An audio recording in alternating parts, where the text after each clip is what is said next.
Welcome back to Truth Talk. We're having an exciting time doing wonderful things for God and with God. And I want to just give a shout out to everybody who is listening to Truth Talk, and your comments are valued, your likes, your subscriptions, all of those things are much appreciated, and it lets me know that this is worth doing. So last chance that we had to talk, we talked about some varying things to do with leadership and communication.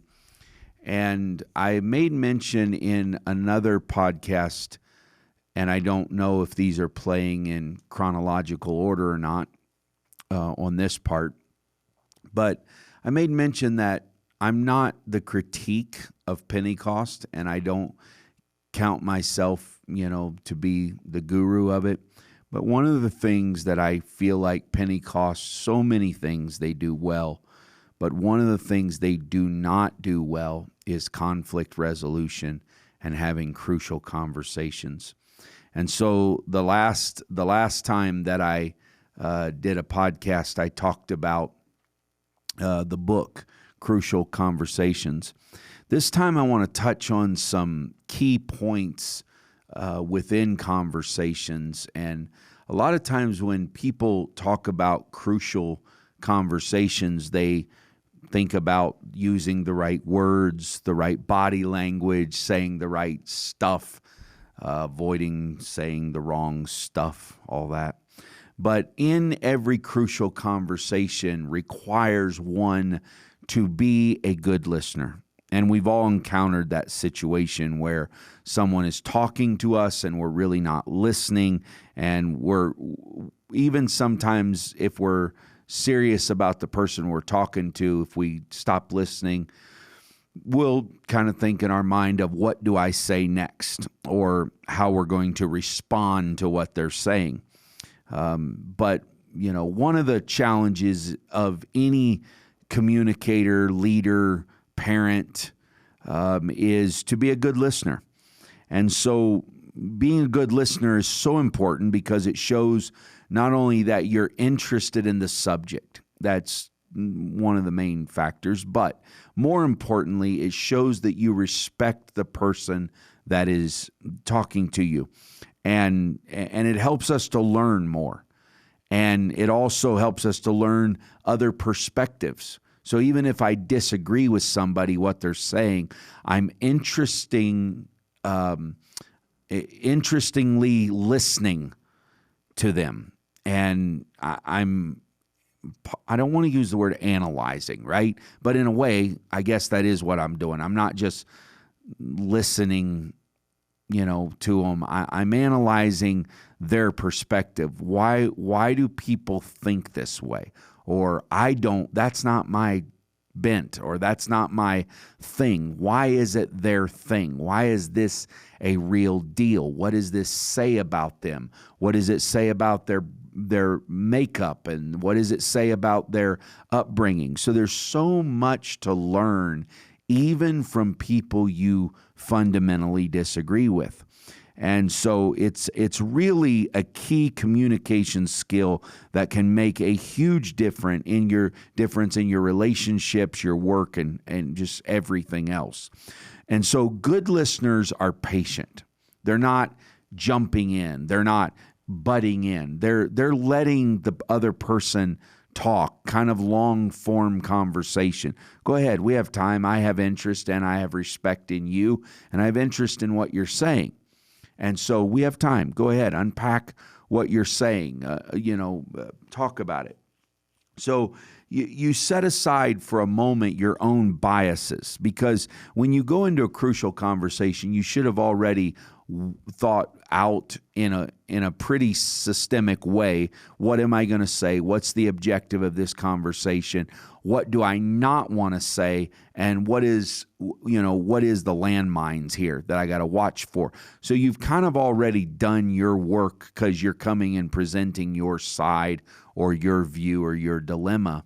And so now that you've really given an intentional level of what am I going in there to say? What am I going in there to air out? How are we going to have this important conversation? How can I make sure that this is effective, right? So you've done all of that in the pre-conversation workout in your own mind, in your own head. So now you can kind of relax a little bit because you're going to get said what you need to say. And you already know more about yourself than you know about anyone else in the room. So you really don't have to be sitting there amping yourself up. I'm going to tell them. I'm going to say, yeah, but I think. Well, you already know what you're going to say, and you already know what you think, and you already know how you feel. That's why you're in the room, and you're the spokesperson. So now that you're in the room, now that you've orchestrated this important and crucial conversation, you've already done the pre-conversation workout and groundwork that says this isn't a showdown. It's not a come to Jesus meeting. This is a really important conversation, and it's crucial that we have it. And so now you can be patient, you can be attentive, you can be open-minded, and maybe they're able to set aside their own biases and preconceptions to hear what someone else is saying. And this can be a challenge, but it is worth the time. It is worth the effort to cultivate that kind of skill. Okay, so let's talk, and I'm going to read some things here because it's so interesting to me, and people have laid this out and written about this. And one of the world's foremost communicators, and is he weighs in, and he's one of the commentators on the Behavior Panel on YouTube. He lists this. This is good. 5 simple habits of a good listener. Developing these habits take practice, but it's worth it to improve your communication skills. And so, how can we better ourselves at listening? These 5 simple habits are of good use to anyone who seeks to have crucial conversation.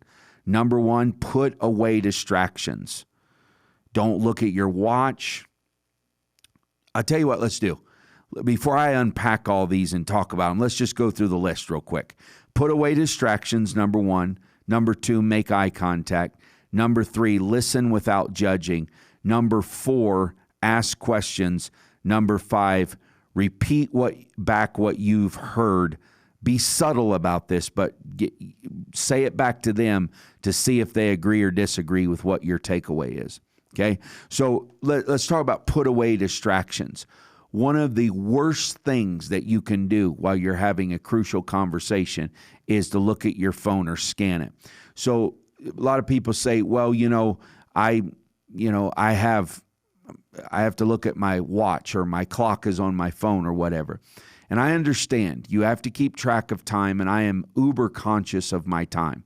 I have several clocks in my office so that I can turn my phone down on its face, push it under a stack of papers, and no matter where I sit in my office, I can look just right above whoever I'm talking to, and I can see a clock. I don't have to be obnoxious about it. I don't have to be overt about it. I can just calmly engage, just glance. I'm constantly in connection with the reality around me, but I'm able to have that communication without making them feel as if they're being dismissed or rushed. Second thing, make eye contact. Don't wander around the room. Don't look at everybody else that you're wanting to talk to and wishing. Lock eyes with that person.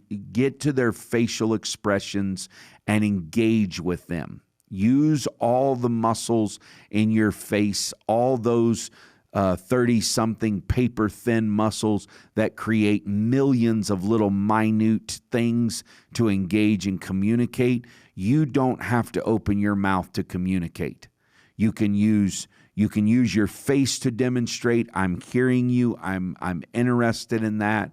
You can use your eyebrows to kind of signal that I'm confused. Why would you say that? You can physically show that you don't understand or disagree with something, and let them talk. That's the main thing about it, okay?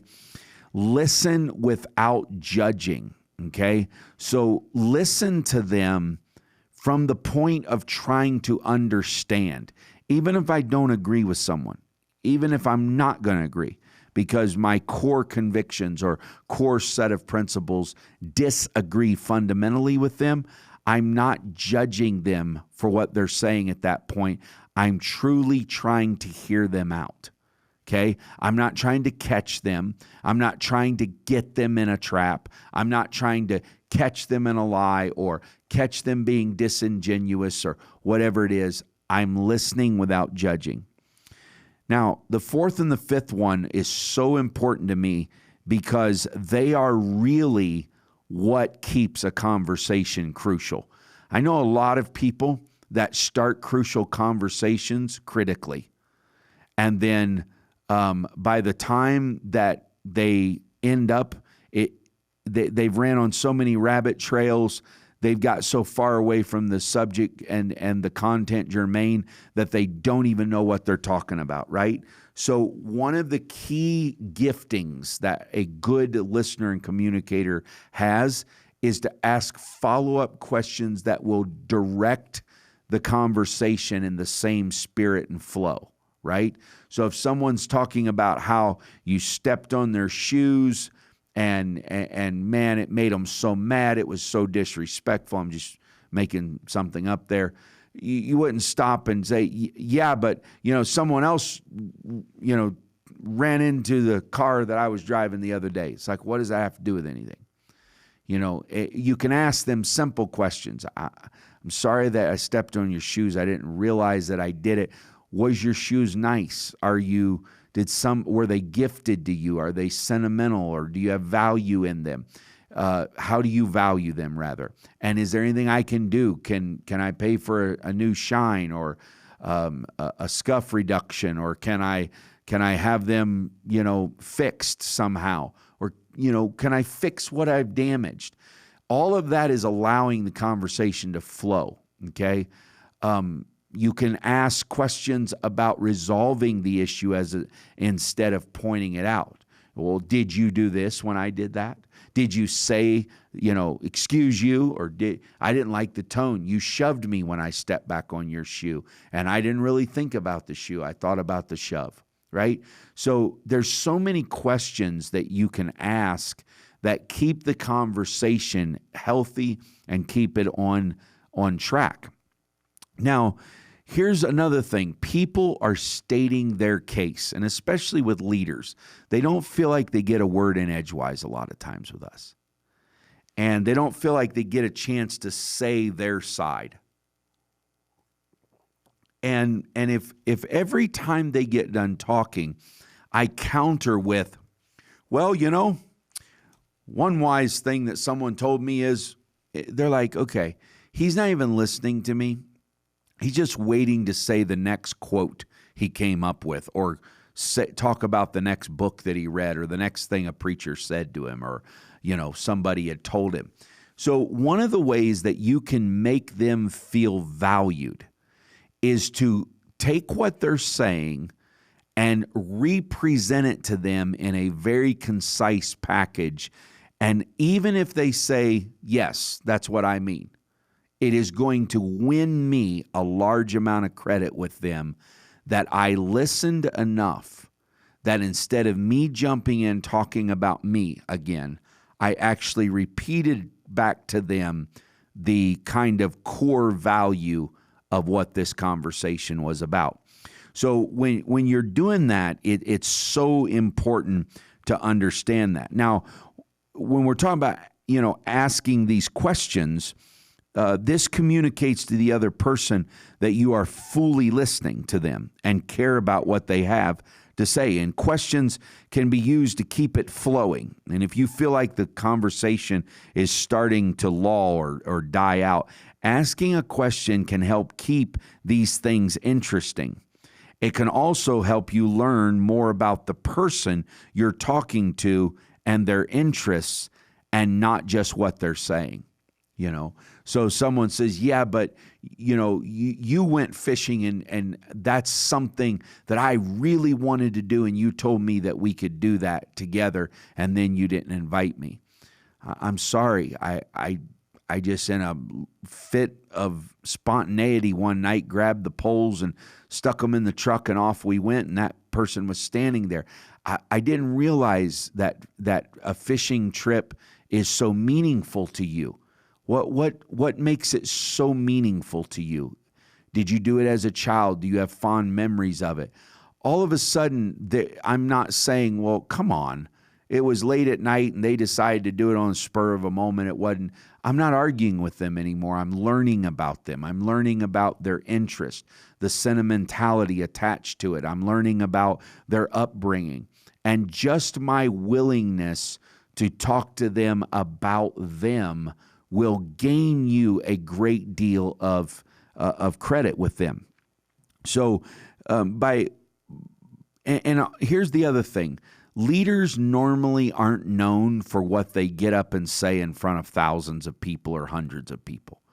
Leaders are normally known by how they make the individual feel. And so a leader should a good leader should attempt to make everyone feel like that he's my best friend.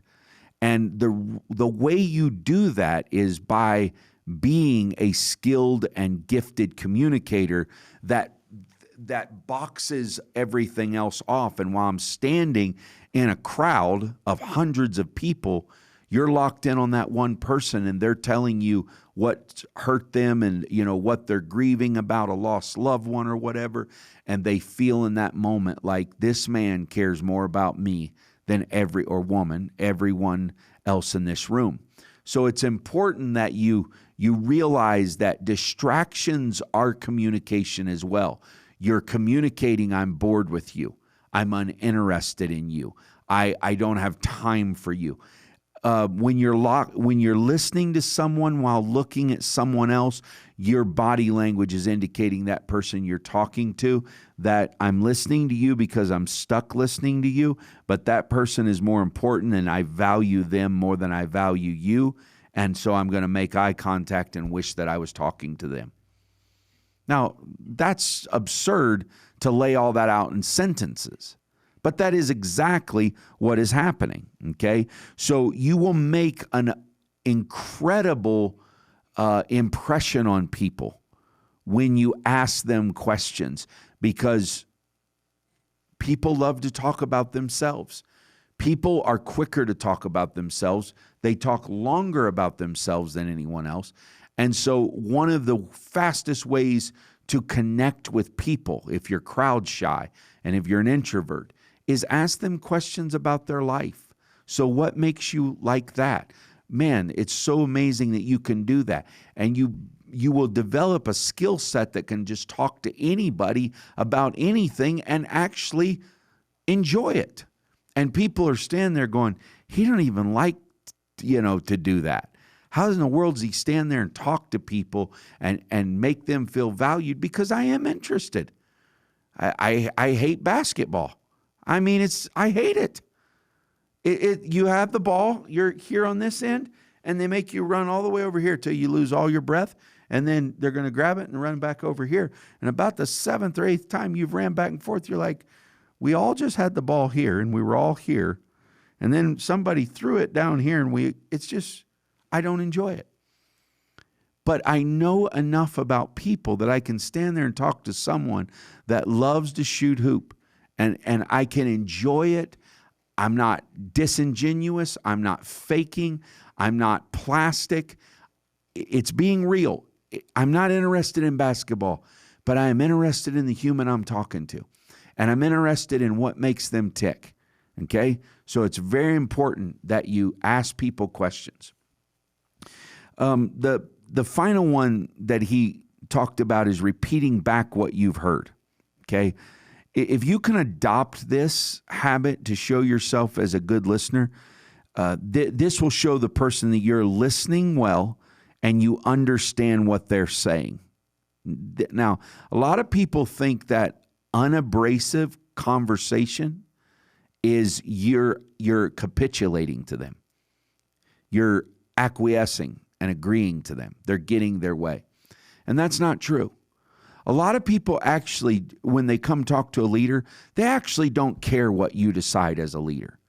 They really care more that you're willing to listen to them. I think everyone at Truth Church would understand and would expect me to make decisions.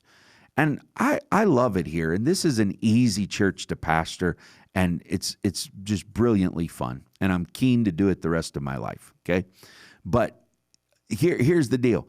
People in Truth Church, they don't begrudge the fact that I make the decisions. No, nobody's mad that I decide things. I think they all know that's kind of his job, and he's supposed to decide. But I think what hurts people is when they're never allowed to inform your decision, right? So it's if you use it or don't use it, then but still value them and let them speak, right? And additionally, repeating back segments of a conversation help to solidify the information in your own mind. If you're a leader, it's hard to remember everything. And it's extremely difficult to remember the emotion or the facial expression and the body language and the attitude around everything. So if I can stop someone in a conversation, multiple times and say, okay, so thus far, as we've talked right now, what we're saying is that you're not going to budge and the wedding has to be on this day. And the reason is because his family's flying in from Jamaica and this is the grandmother's anniversary. Is that what you're saying? Yes, that's what I'm saying. Okay. All right. So I got that part. Now, what did somebody say to you about that? And then you're moving on. But if you can take and kind of encapsulate conversations, when you repeat it back to them, basically you will remember what you thought and said to get that part repeated. And it helps you later on in the evening, later on the next day to sit down and say, okay, so here's the 3 main points of that conversation that I need. And are any of those actionable items? Now, a lot of times I'll listen to people and I don't know if they're, because I have a wonderful group of staff here. And a lot of times my staff will get to the point to where they will go through conflict resolution now, and they will come to me, explain the conflict, get to their point of conflict resolution, and then basically what they resolved to do between the two parties when they worked out whatever there is to work out. And so I appreciate that. But there's sometimes where I got to stop them and say, okay, now what do you expect out of me? What do you need anything from me? And they'll say, yes, I was hoping that you could have Becky do this or do that, or we could get, the budget for this released quicker so that we could get a better discount by ordering early or reserving early. Okay, so stopping people and asking those types of questions is a part of encapsulating that as well.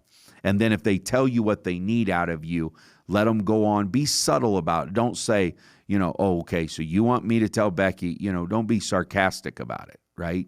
But come back around and say, okay, so we're moving into a different subset of conversation issues here. Let me just make sure I got this part.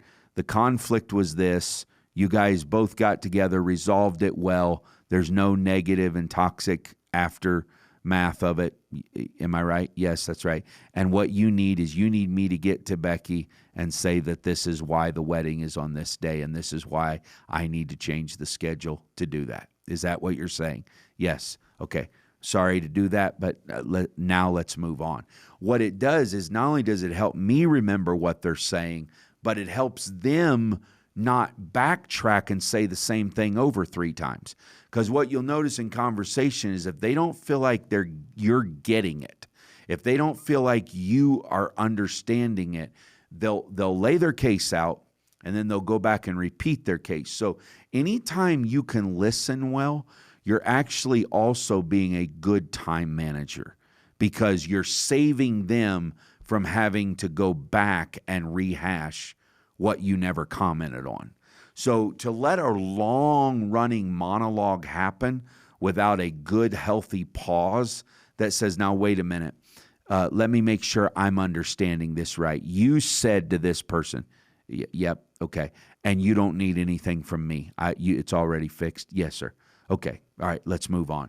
What you're doing is you're sending out this bit of a subliminal message that, okay, this part's closed. So I look at every conversation like a submarine. It's a big old long tube, and it's got a bunch of doors that are Loctite, right? And you look down, and all the doors are wide open, and the water's coming in. Well, if we can get one compartment closed down, then kind of lock that up and say, okay, but we already dealt with that. Let's stay over here because we don't want to go back and just, rethink all that.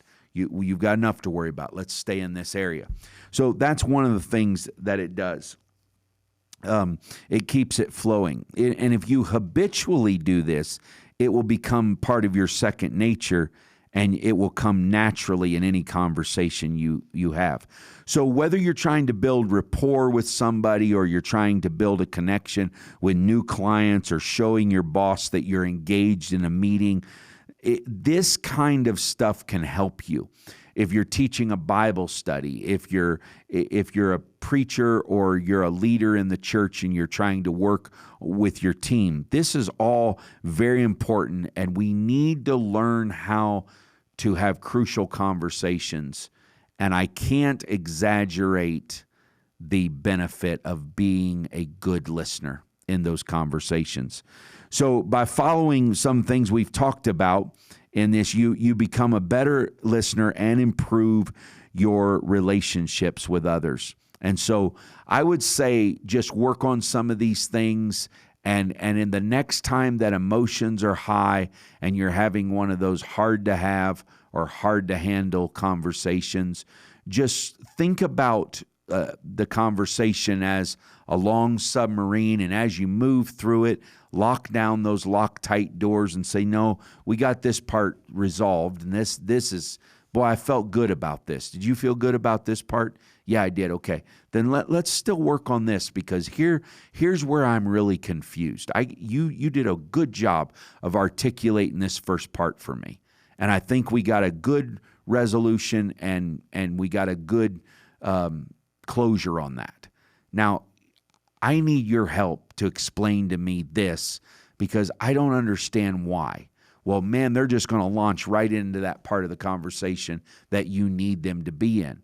And by doing that, you're carrying them along in a conciliatorial way. You're carrying them forward in a way where they're experiencing true love and respect and conversation. And at the end of the day, when you get all done, you're able to say, okay, well, I'm going to pray about it and think about it. Or I prayed about it and thought about it, and I still need to decide this way. But I'll tell you what, you have certainly informed my decision. Then a lot of times that alone makes them feel like it was worth it coming to talk to me. And so, and then it's easy. Sometimes if you get into where when they ask you, or you ask them, is there anything you need me to do? Yes, I need you to pray, and I need you to talk to, Margaret, and I need you to arrange the schedule with Becky. And if you do those 3 things, it'll be extremely helpful. It's not rude to say, you know what, so that I don't mess this up or forget, pull out your pen or your phone real quick and text that to yourself or put it on a to-do list. and say, okay, these 3 actionable items, I'll make sure I have those to you by next Thursday, or I'll do that by day's end. By just hearing you and seeing you engage with them, they don't expect you to make all their problems go away. They just want you to be a part of the conversation that helps them unpack and deal with it. Okay? So I think it's important that we, as Spirit-filled people, become good listeners. The last article that I wrote for Together Magazine, which came out in print for the spring issue of Together Magazine, I wrote on the power of a listening leader.